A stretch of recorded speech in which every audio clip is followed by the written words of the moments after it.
Hello guys, welcome to my YouTube channel and my name is Monu Mishra. So guys, this video is going to be about PhD from Australia. So in this video, we will be talking about the admission process, fees, fellowship, jobs and permanent residentship in Australia. So how you can do all your PhD or get yourself in Australia.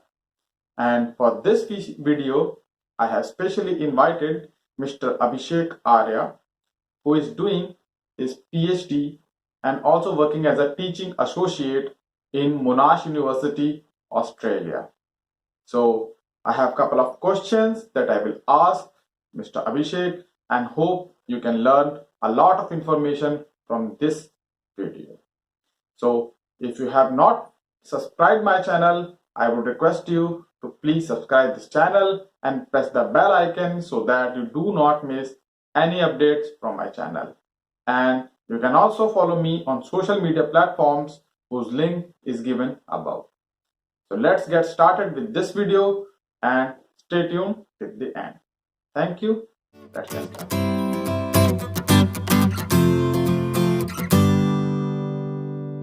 Hi Abhishek, how are you?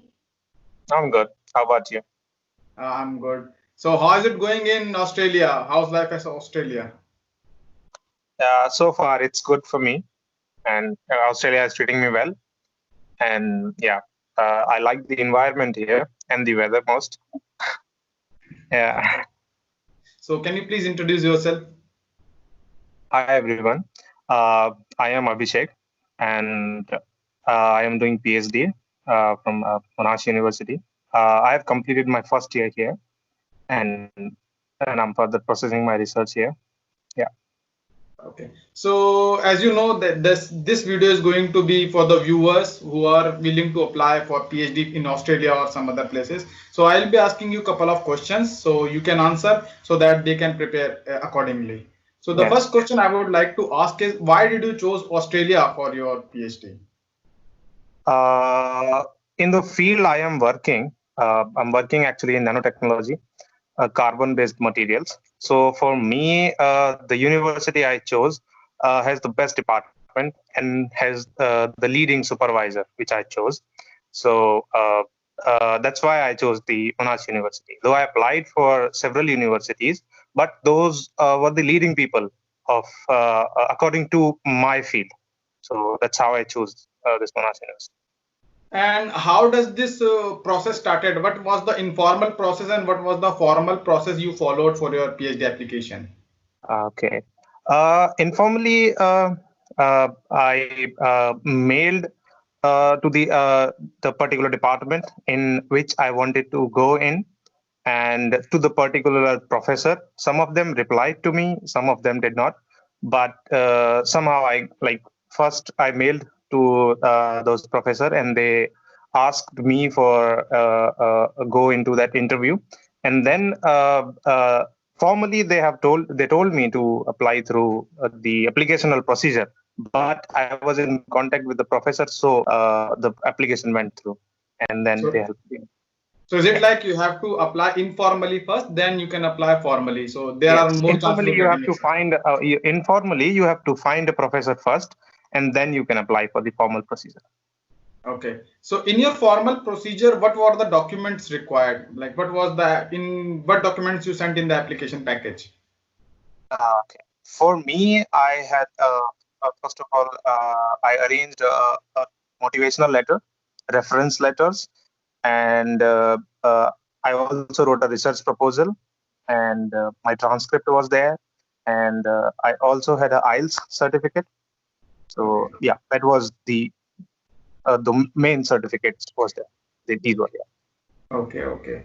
And like, is what IELTS were mandatory or it was like voluntarily you can put it or not? English For language me, test. for me, it was mandatory. It was 6.5 overall or above. So minimum requirement was the 6.5. Okay. So IELTS or TOEFL either can work. Yeah, either can work. Yeah, any English language certificate can work. Okay. So is there any requirement of GRE as well? In Australian university, no, there is none. Okay. So what do you think is the criteria that decides your successfulment of your application? Like what do you think is the criteria? Like grades does matter or experience or papers? What does matters the most? Okay. According to me, which I experienced, like if you are from the top university from India, you have done your masters there, then your grades will work. Like if you have a higher grades from the higher university, that will be an advantage. If you are from like somewhere private university, and then you are trying to apply, then you must have some research experience from any lab or any university, and then you can have uh, one or two research article. If you have a chance, then you can apply in that, and then sorry, uh, you can get the one or two publication, and that will be an advantage to you. Okay, okay. So when you applied, like the most of the PhDs are funded, or it's like you have to fund yourself. What about the fellowship and tuition fees, basically? uh, Actually, I'm getting two fellowships. So one of is giving me a stipend, and another one is covering my tuition fees and my health cover. So some of the application like fellowships gives you the full stipend and the tuition fees waiving, but some of the fellowships are like separate.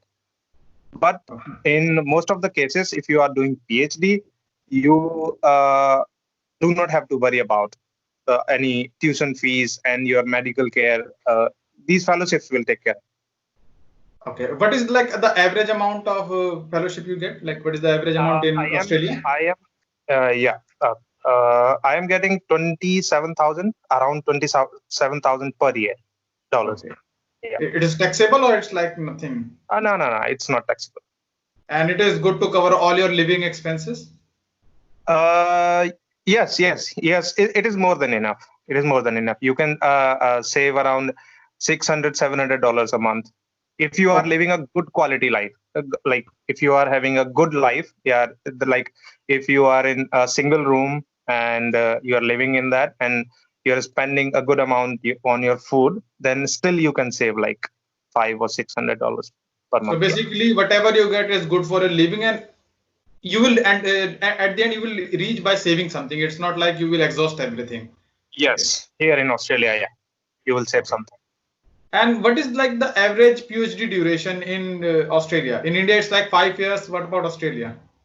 Australia follows the UK pattern, so it has a 3.5 year Okay.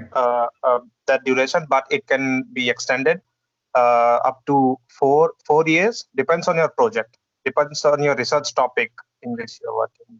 So, but in maximum cases, you will only get 3.5 years. So it's a good amount. Like in India, you have to spend 5 years and more than that, and it's like Yeah, 3.5. So very they good. followed the US pattern. Okay. And what about the cost of living and working lifestyle there? Like cost of Uh, living, we have already covered. But what about the working lifestyle? we get 40-hour work permit in a week. So if outside from the university, we can work 40 hours in a week. We can work 40 hours. So like I am doing my I am a teaching associate at Monash University. Okay.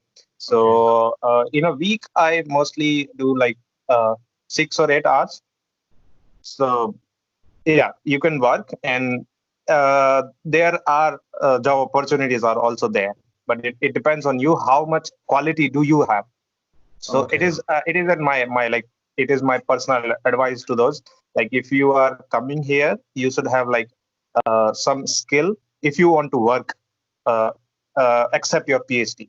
So Okay. some kind of So soft skill. basically, you can work along with your PhD. You can do PhD and work Yeah. as well. Okay. Okay. You So have a good like permit and permission here. so it's like you are. It's almost there 1 year for you in Australia. So what kind of and you are also done some work in NPL, I know. So what do you think is a basic difference, work culture difference from India? Like what do you feel the major difference in Australia than India? Which I felt there was what should I say? There's a huge difference in work culture. Like you are completely independent here, and for example, if you you need to perform some characterization on the machine, then you will get a particular slot system is here, and you are independent on that. Like no one is commanding you, but that is a good way to do a research because you know about your work, like in what do you want to assess in that, and you know about it, so only you can perform it. But in India there's some gaps are there in those kind of situations, so I don't know how exactly should I. So it's basically you are more independent towards research and you have higher number of resources than in India. Yes, yeah, not resources are not higher, resources are somewhere similar, but the work culture is different in the manner of independence. Okay. Like you have the independence in your work, so you can work in that perspective. So do you guys also work on weekends like we used to work in India in Saturdays and Sundays? Yes. There's X, like if you want to after hours, like after office hours, then you have to in particular works you have to get a permission for that from the department. Like you will get the after hour access, and you will get the weekend access. So in some work, but most of the cases you can work in weekends and over the night you can work. No, but people do work or not? Like you can work is a thing. Yeah, they work. Mostly they do work because if they are working outside to earn some money, they have to Okay, work yes, extra for their yes. PhD. So yeah, they prefer to work at night mostly. Yeah, they can work easily. Yeah. Oh, that's a good thing. So another question I would like to ask is Australia is very renowned or like it's like very famous for racism and discrimination. I heard in the previous time. So have you ever felt any kind of these things in Australia? Not so far. Uh, no. There is none discrimination I have faced. None, because I felt like I am not in Australia. I am in India. So many Indians are there, even my group, and most of my friends are Indian here. So I don't feel any kind of threat. I have traveled most of the Melbourne, in every part of the Melbourne, but there is no any kind of racism and discrimination I found. Okay. Okay. So a last question I would like to ask is, what do you want to, give suggestions to those who are willing to apply in Australia? What are your suggestions to those who are applying to Australia? Mm, they have to keep applying, and uh, like if they want to work with a particular supervisor, you must impress him. Like contact him and ask him, and like keep in touch with him if Okay. in particular group you want to work with. So but they will definitely like reply you, and they will think about you. So it is not like if they are not replying, they are not considering it. So if like most of the time what happens is they don't have the particular position available in that situation, and they want to take you as a PhD student. So that is where you need to have a patience, and you have to apply. And meanwhile, uh, uh, you should develop your research interest before applying. Like you should develop your research interest. You should try to have one or two research publication if you can get. Okay. So these kind of background preparation you must do. So you should have something in your bag so that you can impress that guy. Yeah, Yes, I can yes. be a potential Stay candidate. away from the stay. For me, my, what I feel is like stay away from the line. Like so Okay. many people are doing the same things, so Yes. stay away from that line and overcome it.